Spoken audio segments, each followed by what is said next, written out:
When you start making money and start building wealth, a lot of people look at all the things that appear in their lives, whether it's a new apartment unit or a new phone, but there's not a lot of emphasis on the things that are quietly disappearing, that are equally, if not more important than the things that you gain. Like, if you have a splinter on the bottom of your foot that's really bothering you, you're not thinking of all the ways to add a new thing that's going to distract you from the pain. But instead, you want to have that splinter removed. So I'll talk about the 3 things that quietly fade when you build wealth in your 30s that's sometimes better than the physical items that the wealth could buy you. So first, have you ever noticed when you were younger that you'll be super impressed by people driving really nice cars?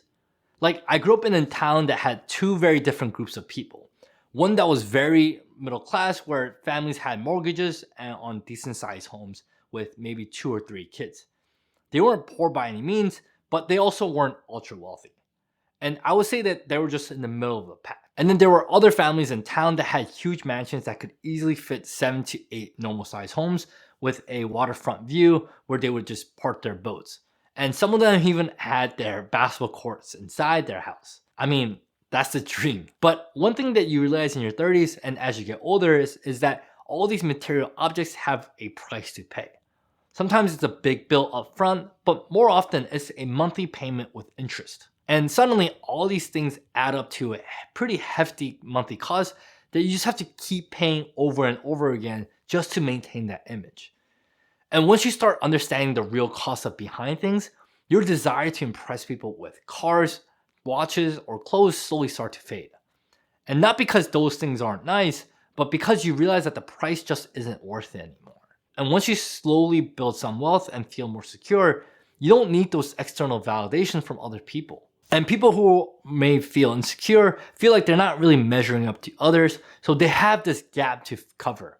So they give themselves a little bit of a crutch or lift to prop themselves up and feel like they're more important than they really are and make up for their lack of or not being good enough with extra materials. But another interesting thing happens once you start needing to impress people with materials. So once I had a friend in college who asked me, do you like having a few really good friends or just having a lot of friends? And it was a great question, and I thought about it for a moment. And even though I knew what the right answer probably was, I answered honestly.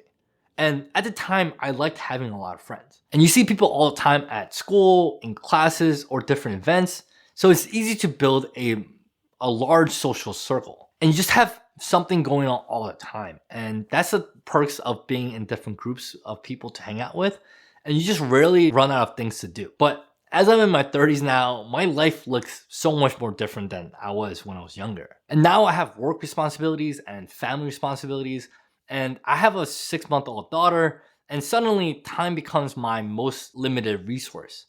And I'm at this point where I feel like I barely even have enough time to see the handful of friends that I already have. And something naturally happens in your 30s where instead of trying to maintain a large social circle, you start to really prioritize a few close friendships that are a little bit on the lower maintenance side.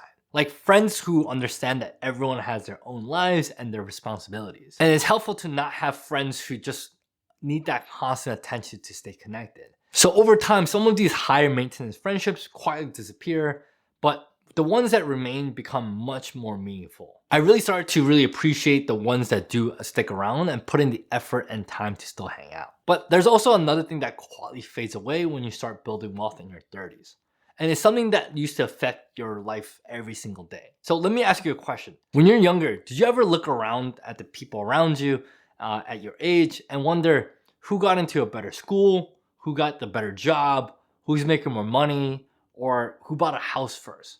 But the thing about comparison is that we rarely compare ourselves to those doing worse than us. And we almost always compare ourselves to the people who are appearing to do better than we are. And the problem is that you rarely know the full story behind someone else's situation. So for example, someone might have a successful business, but maybe they received a large loan from their family that really helped them to get started. Or someone might have landed a great job, but maybe they had a connection or parents that knew someone else who could really help them get their foot in the door. Like, success rarely happens in isolation, even if people don't talk about the help that they received. But when you start building wealth and find your own grounding, you have less desire to compare because you understand that everyone has their own timelines for things and their own definition of success. And just because you might be behind by someone else's definition or timeline doesn't mean you're a failure. It just means that you're looking at yourself through the wrong lens. So although people might honestly judge you still, those opinions start to affect you less and less. And as you build financial stability, I truly believe that the things that quietly disappear when you build wealth can be just as important, if not more important, than the things that money could buy.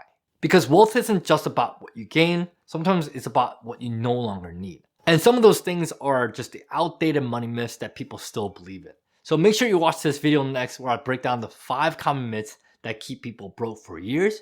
And if you want to build wealth faster, you have to unlearn these first. So make sure you go check out that video and I'll see you guys in the next one. Peace.